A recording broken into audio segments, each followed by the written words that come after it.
Bem-vindos de volta ao Satyam, autoconhecimento. Hoje a gente vai mergulhar fundo num tema que acho que ressoa com muitos de nós, né? A busca por um coração aberto, um coração compassivo. É verdade? E o nosso guia nessa jornada vai ser o livro As Quatro Incomensuráveis Práticas para Abrir o Coração, Hum. que apresenta, né, ensinamentos da tradição budista tibetana, Isso. mas de uma forma bem prática, sabe, para o dia a dia. Sim. E para nos ajudar a desvendar esses ensinamentos, a gente tem a companhia de um especialista no assunto. Seja bem-vindo. Obrigado pelo convite. É um prazer estar aqui para a gente conversar sobre essa sabedoria, né, que atravessou séculos, continentes, e que ainda se mostra tão relevante para os desafios que a gente enfrenta hoje. Com certeza. Essa correria, né? A pressão, as incertezas do mundo moderno. Às Uhum. vezes parece que o coração se fecha assim com um mecanismo de defesa, né? Exatamente. E o budismo, ele nos mostra que essa blindagem, ela não nos protege de verdade, né? Muito pelo contrário. Acaba nos aprisionando num ciclo de sofrimento. Mas, felizmente, também nos oferece um caminho para a libertação. E por onde a gente começa essa jornada? O livro fala bastante sobre a importância da ética, né? Sim, a ética é a base. É o alicerce para qualquer prática espiritual. É como se a gente estivesse preparando o solo para que a semente da compaixão possa germinar e florescer. Mas sejamos sinceros, né? Aplicar a ética budista no dia a dia pode parecer um pouco complicado. Tipo, evitar qualquer tipo de mentira, por exemplo. Nossa, que desafio. Sim, concordo. É por isso que o livro ele enfatiza a importância do que a gente chama de atenção plena, né? Ouve e passa não. Você já ouviu falar? Já li sobre isso. Mas, pra ser sincera, ainda não consegui entender direito como colocar em prática. Olha, imagina que você está olhando pela janela Aham, e de repente você percebe que ela está suja, cheia de marcas de dedo. sei. Você não estava ignorando a sujeira antes, mas agora ela se torna clara, evidente. A Vipassana funciona da mesma forma. Ela nos ajuda a ver a nossa mente com mais clareza, sem julgamento, sem filtros. Entendi. É como se a Vipassana fosse uma lupa que nos permite enxergar os nossos pensamentos e emoções com mais nitidez. Perfeito. E quando a gente consegue observar nossa mente com mais atenção, a gente consegue identificar os momentos em que a gente está prestes a agir de forma impulsiva, né? Movido pela raiva, pelo apego, pela ilusão. Faz sentido. Mas como a gente pode cultivar essa atenção plena no dia a dia? Começando pelas pequenas coisas. Experimenta trazer a sua atenção para a respiração enquanto lava a louça, por exemplo. Observa a sensação da água nas suas mãos, o cheiro do detergente, o som dos pratos se tocando. Parece simples, mas imagino que exige bastante prática, né? Para manter o foco. A mente tendo devagar. Com certeza. E aí que entra a prática do shamatha, a aquiescência meditativa.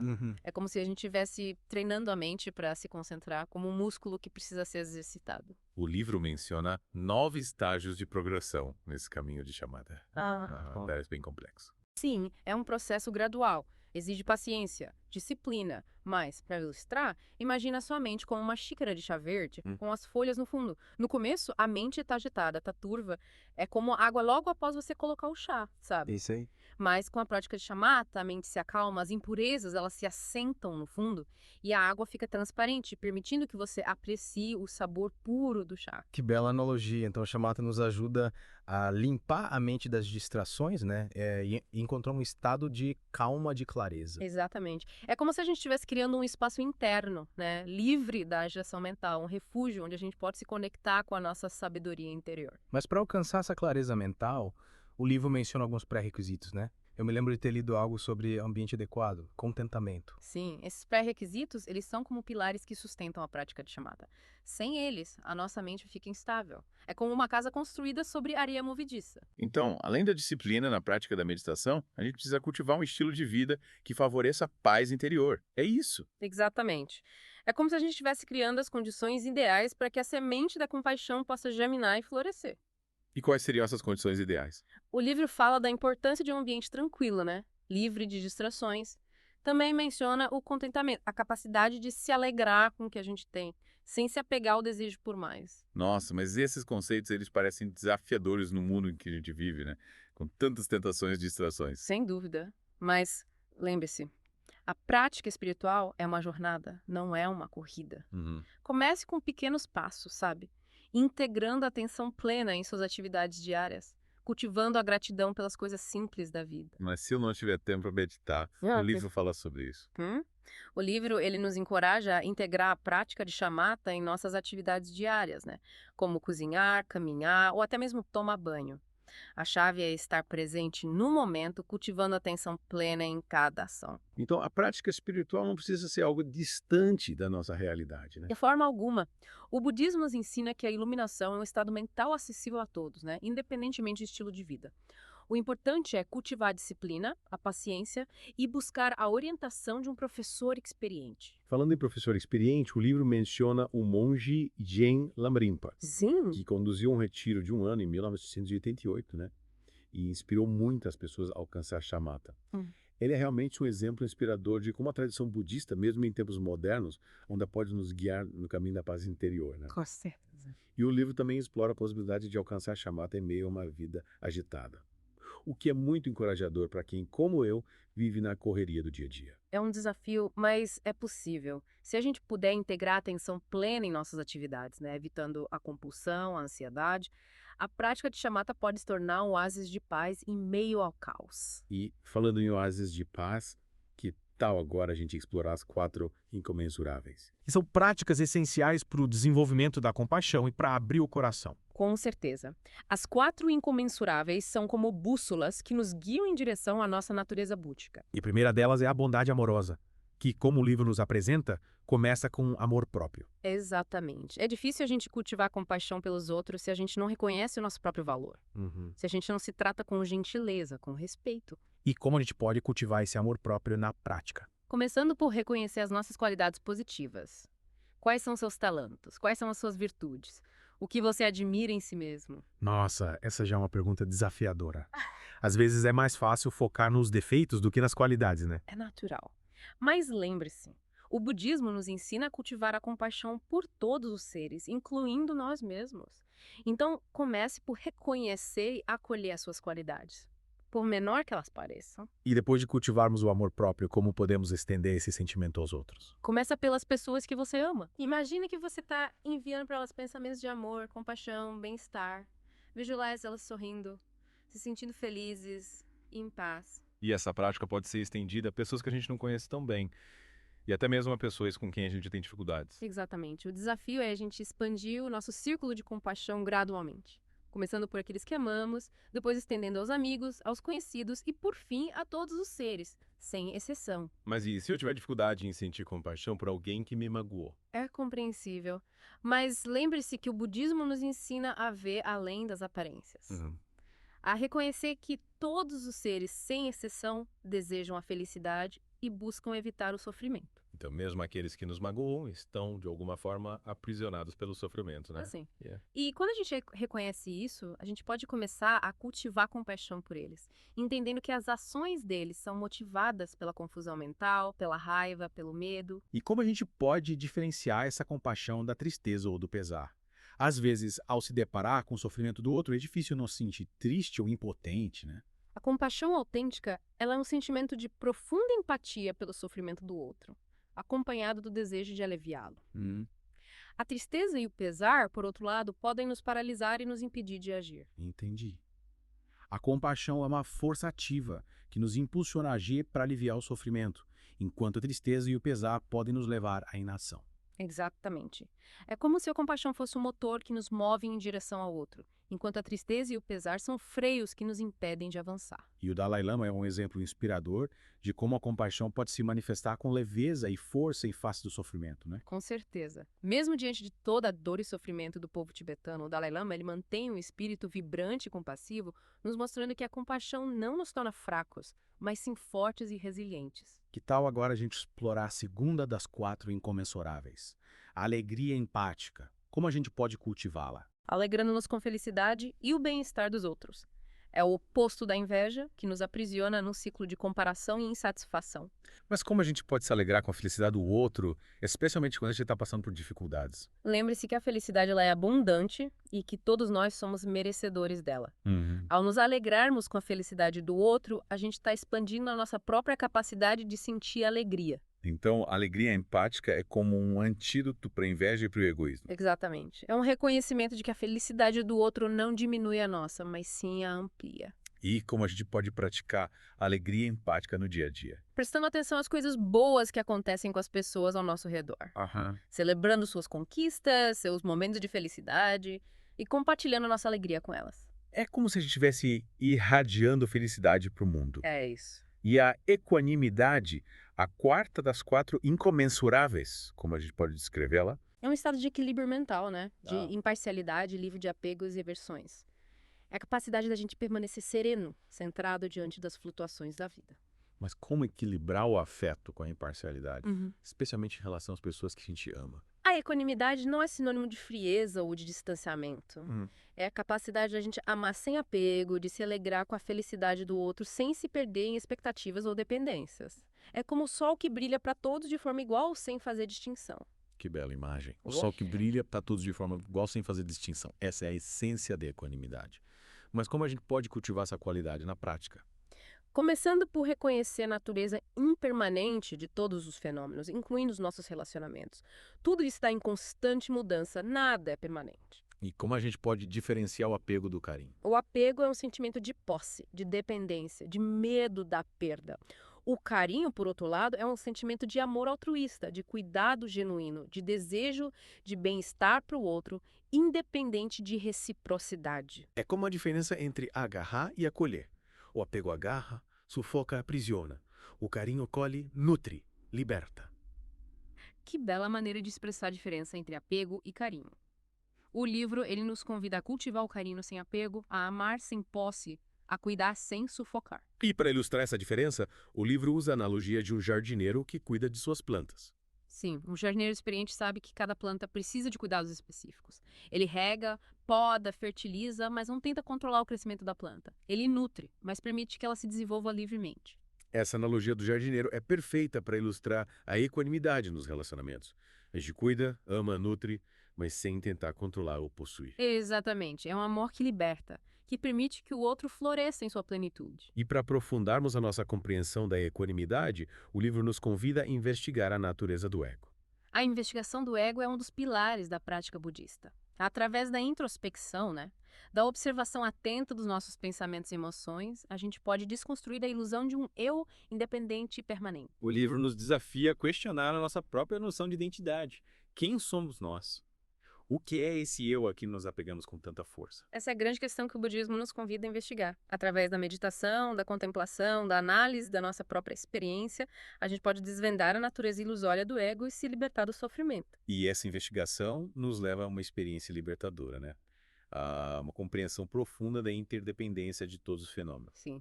Ao reconhecermos que tudo está interligado, que somos parte de uma teia de relações, a nossa visão de mundo se expande. E a gente se liberta da prisão do egoísmo. Que tal agora a gente fazer uma pausa para um momento de meditação guiada, inspirada nas práticas e ensinamentos que a gente explorou até aqui? Com prazer. Encontre uma posição confortável. Feche os olhos e respire profundamente. Imagine que você tem um lugar tranquilo e sereno, cercado pela natureza. Sinta a brisa suave acariciando a sua pele, o aroma das flores perfumando o ar, o som dos pássaros cantando. Agora traga sua atenção para a sua respiração. Observe o ar entrando e saindo dos seus pulmões. Sinta a sua barriga se expandindo e se contraindo a cada respiração. Imagine que a cada inspiração você está absorvendo paz, tranquilidade, bondade amorosa. E a cada expiração você está liberando tensões, preocupações, negatividades. Continue respirando profundamente, preenchendo seu corpo com paz e tranquilidade. Agora, imagine que você está rodeado por uma luz suave e radiante, a luz da compaixão. Sinta essa luz envolvendo o seu corpo, acalmando a sua mente, aquecendo o seu coração. Permita que essa luz se expanda, preenchendo todo o espaço ao seu redor. Imagine que essa luz está se estendendo a todas as pessoas que você ama, a todas as pessoas que você conhece, a todas as pessoas do mundo e a todos os seres vivos, desejando a todos paz, felicidade e libertação do sofrimento. Continue respirando profundamente, irradiando compaixão e bondade amorosa por um mundo. Agora, gradualmente, traga sua atenção de volta para o seu corpo. Sinta os seus pés, as suas mãos, o seu rosto. Movimente os seus dedos, os seus pés. Quando se sentir pronto, abra os olhos. Que a paz e a compaixão estejam com você. Nossa, essa meditação foi realmente revigorante. Me sinto renovado, sabe? Prontas para continuar a nossa exploração. É verdade, eu também. Que bom. E já que a gente falou da importância de limpar a mente com shamatha, acho que é um momento perfeito para a gente mergulhar no conceito de insight ou vipassana, que é como se fosse o próximo passo nessa jornada. É verdade. O insight é um dos temas centrais do livro e me deixou bastante curiosa. Pelo que eu entendi, é a partir do insight que a gente consegue realmente enxergar a natureza da realidade, certo? Isso mesmo. O insight é como um raio de luz que ilumina a escuridão da ignorância, nos permitindo ver as coisas como elas realmente são, livres das ilusões, das distorções da mente. E como a gente pode desenvolver esse insight? O livro menciona a investigação do ego como um caminho. Exatamente. Investigar o ego é como descascar uma cebola, sabe? Camada por camada, até a gente chegar no seu centro, que, segundo o budismo, é vazio. É a compreensão de que não existe um eu fixo, permanente, independente. Tudo está interligado, em constante transformação, como um rio que flui sem parar. E como essa investigação do ego se conecta com o insight? Ao desconstruirmos a ilusão de um eu separado, a gente começa a perceber a interconexão de todos os fenômenos, a impermanência da realidade e a natureza ilusória do sofrimento. Entendi. Mas imagino que essa experiência de desconstrução do ego possa ser desafiadora, até mesmo assustadora para algumas pessoas. O livro menciona o caso de um monge que, ao ter um insight profundo, se agarrou no próprio colarinho em busca de um ponto de referência. É compreensível. A experiência do não-eu, ela pode ser desorientadora no início. É como se o chão sob os nossos pés desaparecesse, né? E nos deixasse sem um ponto de apoio. E como a gente pode lidar com essa sensação de desorientação? Acolhendo-a com compaixão, com bondade amorosa.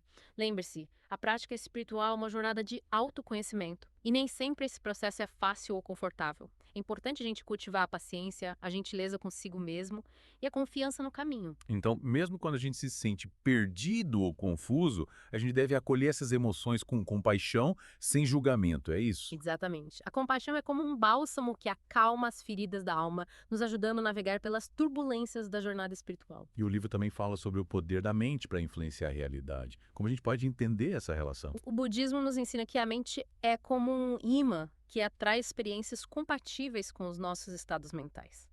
Se a gente cultivar pensamentos e emoções positivas, a gente cria um campo energético positivo que nos trará experiências positivas. E vice-versa. Então, a nossa realidade é moldada pelos nossos pensamentos e emoções. Em grande parte, sim. É claro que existem fatores externos que influenciam nossa vida, mas a forma como a gente interpreta esses eventos, como reage a eles, é determinada pelos nossos estados mentais. E como a gente pode usar esse poder da mente a nosso favor? Cultivando estados mentais positivos, como a compaixão, a bondade amorosa, a gratidão, a alegria.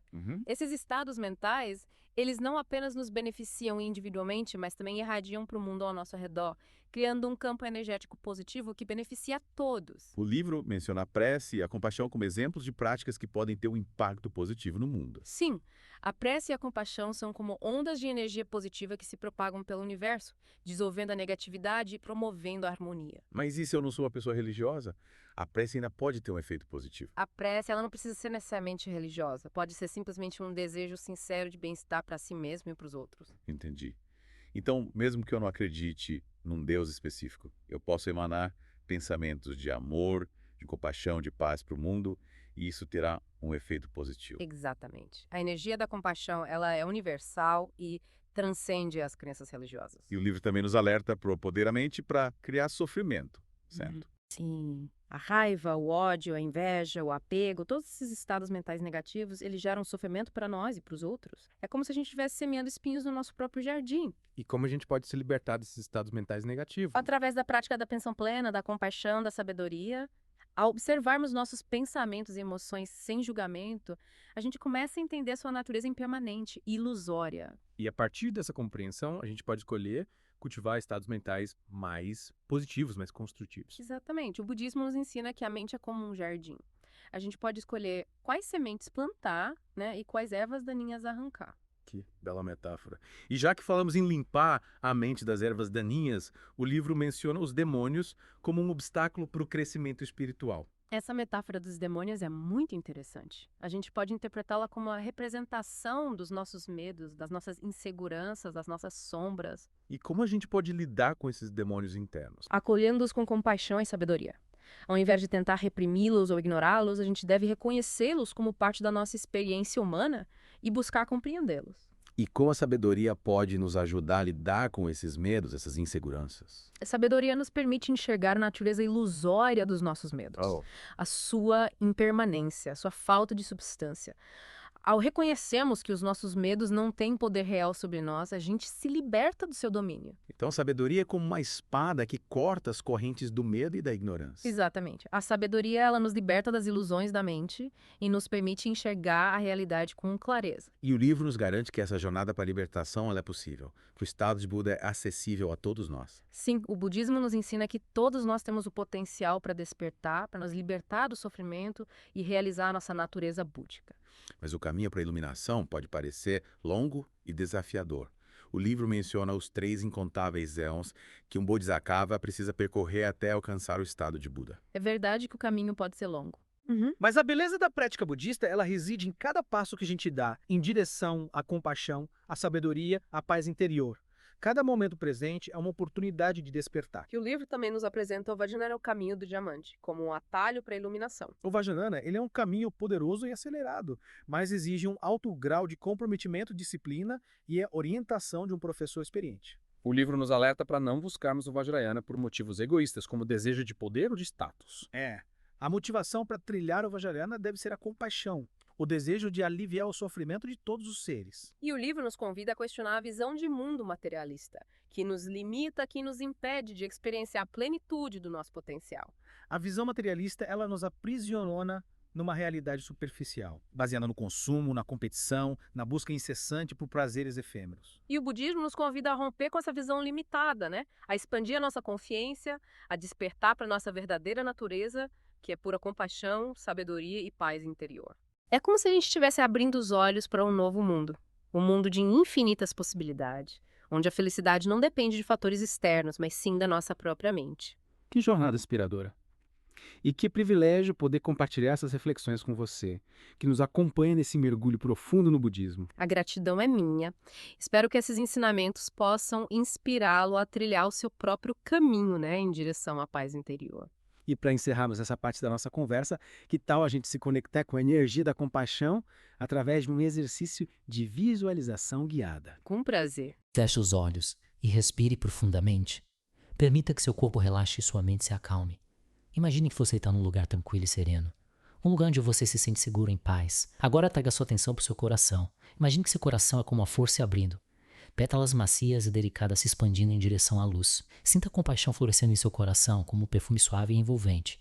E permita que essa compaixão se expanda, radiando para o mundo ao seu redor. Visualize as pessoas que você ama, seus amigos, seus familiares, todos envolvidos pela luz da sua compaixão. Estenda essa luz a todas as pessoas que você conhece, aos seus vizinhos, aos seus colegas de trabalho, a todos que cruzam seu caminho. E vá além, expandindo a sua compaixão a todos os seres vivos, sem exceção. Sinta a interconexão entre todos os seres, até invisível que nos une.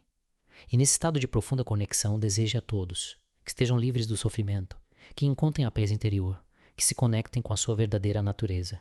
Permaneça nesse estado de compaixão e paz por alguns instantes, respirando profundamente, permitindo que essa energia preencha todo o seu ser. E quando se sentir pronto, abra os olhos. Que a luz da compaixão ilumine o seu caminho. Uau, essa visualização, nossa, incrível. Sinto uma paz interior tão profunda, sabe?